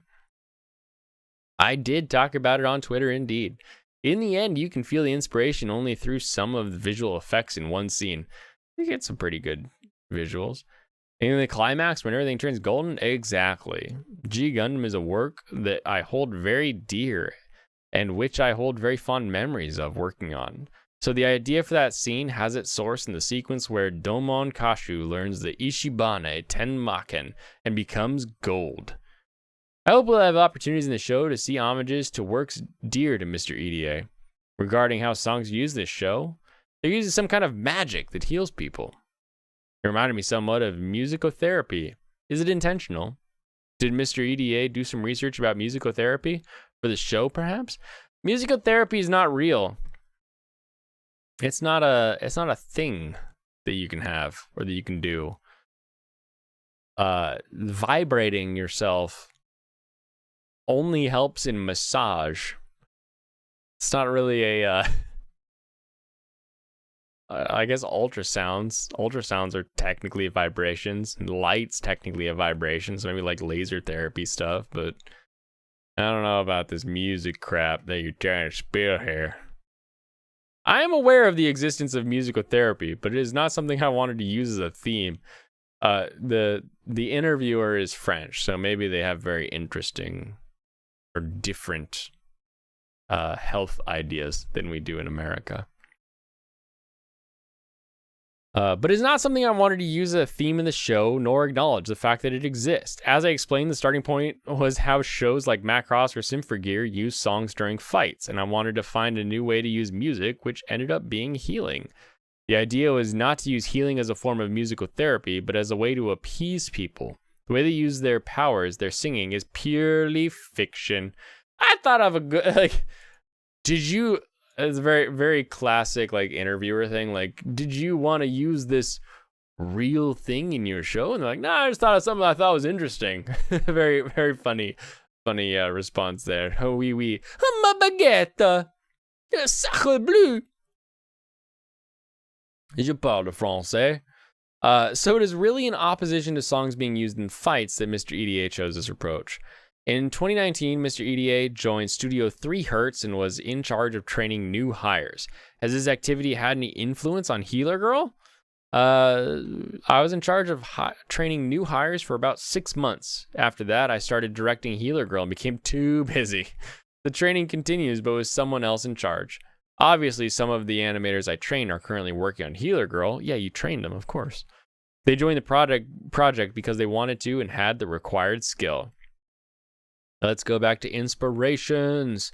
We talked about how Macross or Symphogear were used as a starting point to come up with your vision, but we can also find clear inspiration to idol animes in the show. The ending, for example, is an homage to Aikatsu, isn't it? Miyahara Takuya was in charge of the ending all by himself. He's a big fan of Aikatsu. He said himself that he took Aikatsu as a model to create this ending. Wasn't that nice?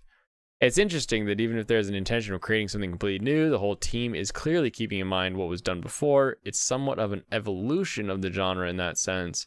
Indeed, everybody is trying to take some of the stuff they like and include it in Healer Girl. It is very interesting to see what it adds to the work, and it is amused marriage. Look at this. Learning about a guy who made an anime that is an interesting anime that makes like a musical out of anime, and I can just enjoy the words that are being written, that I can just listen and be like, yeah, it is kind of unique. Yeah, they did take some inspiration from that. I'm not screaming about anything. I'm not yelling about it. This is how interviews should go. Should be like, yeah, you do that creative thing. You do it. Even if you don't end up liking Healer Girl, who cares? This guy liked it, and he liked it enough to make it. He wants to tell you about it. He wants to adapt his manga Halloween Pajama into a musical anime. I am going to skip this one because he is still working on Halloween Pajama, and it may actually come about that we actually get Halloween Pajama as an anime. He was doing crowdfunding, didn't make it into the crowdfunding, and so he's sort of just doing it on his own.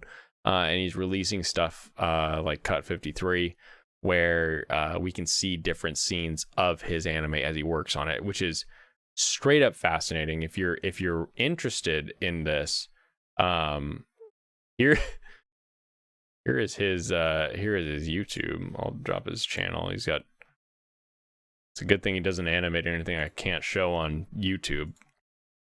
I'll drop it in there just if you wanna follow, because I do find it interesting to follow animators and animation that isn't necessarily what's just coming off the presses at a lot of studios. So I find it fascinating, but some of these questions are just like, you want to do a thing? And he's like, yeah, I want to do a thing. So I'll skip past that. The activities of Janica. Janica is a hilarious name. It's like Japan Animators something committee. Most overseas anime fans don't necessarily know what Janica is, so maybe wise to start by introducing what Janica is. Janica is an organization composed of people working in the anime industry, which was created with the goal of getting fair treatment for animators so that they can keep doing the best work in the best conditions. Our goal is to assert their rights as sensible lobbying.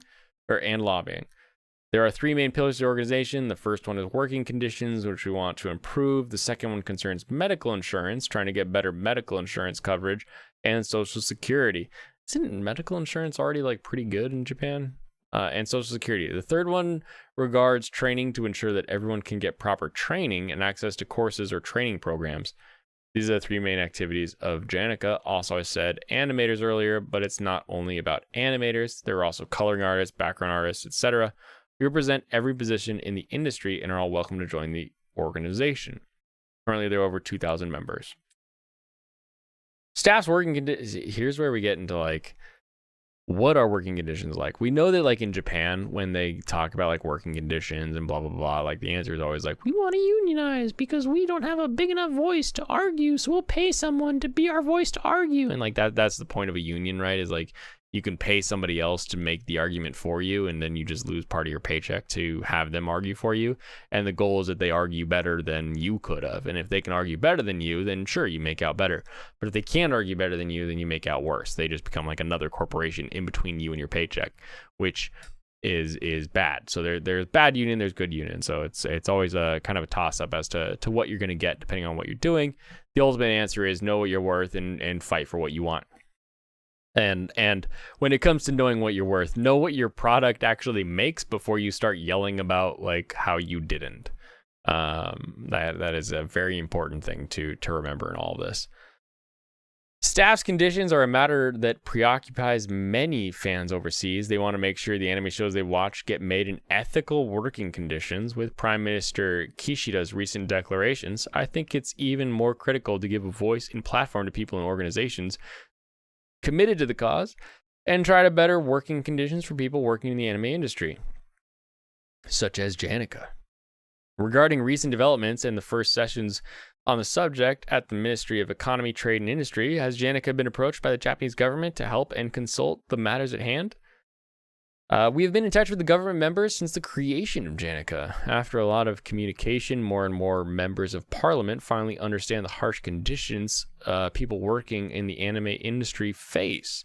Today, more and more people in the Japanese government or from overseas are finally aware of the harsh conditions and how significant the anime industry is as an economy, both locally and as an export.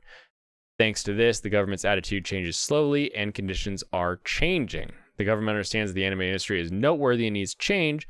Simultaneously, within the industry, the decision makers, producers, and sponsors have understood that if they want to produce more beautiful, more qualitative works, then they have to dig deeper into their pockets. This is because movies such as Demon Slayer, Your Name, which were huge successes, had great animators, reasonable schedules, and good budgets, which allowed them to have such results. The producers, sponsors finally understand that it's possible to make high-quality anime with a sufficient budget.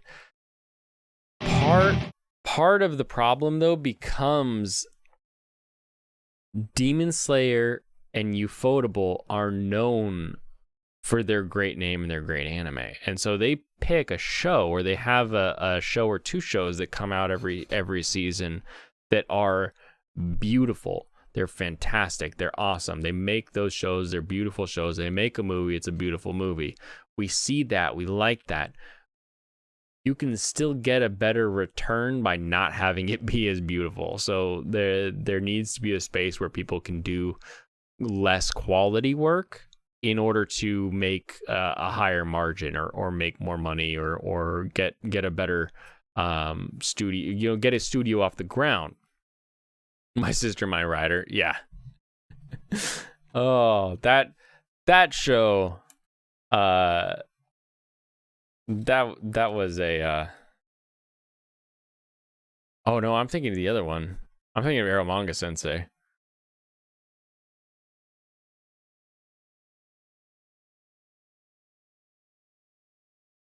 Oh my goodness. Don't bring that up. That's the anime industry. The anime industry is a bunch of incels who want to have sex with their siblings. Gross. That's not true. Don't clip that out of context. But they are talking movies here. So specifically, these movies are worldwide successes. So to make like a worldwide success movie, you need to have a very like strict and well done movie overall with lots of high quality animation. And that high quality animation isn't going to come cheap. So you've got to make money. It's got to be a success. And the only reason we're talking about Demon Slayer or Your Name is because like they are successes. There's plenty of high quality movies that aren't successes. Tales from Earthsea is something that I say and most people don't know what it means, but it's a Studio Ghibli film. And people are like, I've never heard of that. I don't know what you're talking about. And it's like, yeah, because it wasn't great. So we can bring up really high quality, good stuff that made lots of money, but that's not the guarantee. That's not what always happens. You know, you're kind of focusing on the things that are good and good and good, and not the things that are, you know, maybe they were made in like a sloppier way, but they still made enough money because at the end of the day, we need to pay people and people need to pay their bills. So what shows and what studios are putting out work and making sure that people are getting their bills paid and ensuring that people can do what they want to do. People that want to keep drawing, they want to keep animating, they want to keep doing this stuff, right? Like it's more than just this movie was good and had high quality animation and they were good to their people. Good to your people comes from helping your people pay their bills sometimes. You know, there are times where all you need is that paycheck so that you can make sure that you're not going into debt or deeper into debt as it may be.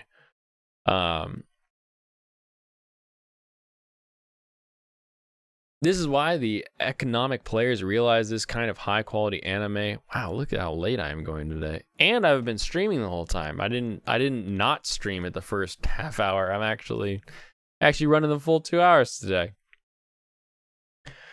We'll wrap up this article here soon. Indeed, this is why economic players realize this kind of high quality anime might be more profitable. They are aware now that if they want successful shows, they will need to invest more money. Making successful anime with the budgets they have been allotted for now will become more and more difficult. Investors are starting to understand that success is tied to the consequent budgets, and I'm convinced the situation will change little by little. There'll be inevitable some places that will keep working on low resources, hoping to make successful work, but other places will have opened their eyes and are working with more means. Those who keep thinking backwards will eventually see the results and will follow. For example, lately Bandai announced the number of productions in their budget for the following years. The number of shows stays the same, but the allotted budget increases each year. They've also started to give more means and resources while not increasing the number of titles. They begin to finally understand. Fans overseas worry a lot about these topics, but I think we're finally seeing some change. It's only the beginning, though. Regarding wages, I know it's a situation of in-between animators. In-betweens are always going to be outsourced. I don't really know that there's a way you can fix that when you're talking about something that isn't super important to get it drawn. Automated software devaluing it, no, because then you can pay people who are good animators to draw better keyframes, to make sure that the stuff that the software is working from is working better. Organization of workers, but it's not a union. Yeah, Japan doesn't really have unions, does it? I think the role Janica plays is to give each person the weapons to defend themselves individually. Exactly, because ultimately you have to argue for what you're worth, and you have to make sure that you are fighting to be able to get paid what you need to get paid. If you're paying your bills and you're happy, then why would you need to make more? If you're not willing to argue for more, then why should you get paid more? This is sort of the end here. It's one of those interesting situations where it's like, I get it. Like, it can sound nice to be like, I need to make more money. But why do you need to make more money? And if you need to make more money, why aren't you asking for more money? I have yet to be in a position where I wasn't able to say, I need this. Here's where I need to be. How can we meet? And, maybe we meet in the middle between what they were doing and what I want. But there's always like a progression. There's always a step when you're negotiating those things. If you're not good at that, if you can't identify your worth or what you need or how you need to improve, sure, go ahead. Like pay somebody else to negotiate that. Get into the union so that you can get somebody else to negotiate it. And it becomes an issue when you're in an industry where like there's a lot of people that can do the work. Because as much as we love one voice actor or another, the like pool of people who can voice act and the people who can speak and match lines and get their character down and all that kind of stuff is a pretty wide pool. So there's lots of people that are available to it that may not be good at negotiating better rates or better anything like that. So if you've got a wide pool of people, this giant group of people, it can make sense to sort of like move into a unionized thing, even if I think you're sort of throwing away part of your paycheck because you're not as good as at negotiating better settlements as someone else. But at the same time, I get it. Like, if you were to negotiate a better rate because you're worth X, Y, and Z, then somebody else comes in who isn't, and they get paid less over you. From a business side of things, that makes more sense. So I can see the fact that there's so many people in there being an argument for like, okay, let's go ahead and let it happen. But it looks like things are improving overall for Japan. So hopefully they continue that trend. We can dive into some numbers tomorrow. I found a couple releases for like what Japan did in 2021, and the international market is huge and the online streaming market is huge, and the numbers that the anime industry in Japan are making makes sense when you're there, when you see Akihabara and how busy and how crazy all the influence is there. It definitely adds up. I'm excited to see where it goes. I hope we get more fun shows. I'm excited to see how this season continues. I want me some more Love After World Domination. I want it to continue being cute and fun and happy. I'm excited to see more Birdie Wing. I want to get deeper into the dark world of underground golf gambling, and I am stoked for that. Thanks for coming and hanging out with me tonight. And if you're watching the VOD, happy time of day to you as well. Have a wonderful rest of your evening, and I will catch you tomorrow, 7 o'clock Pacific. Kampai.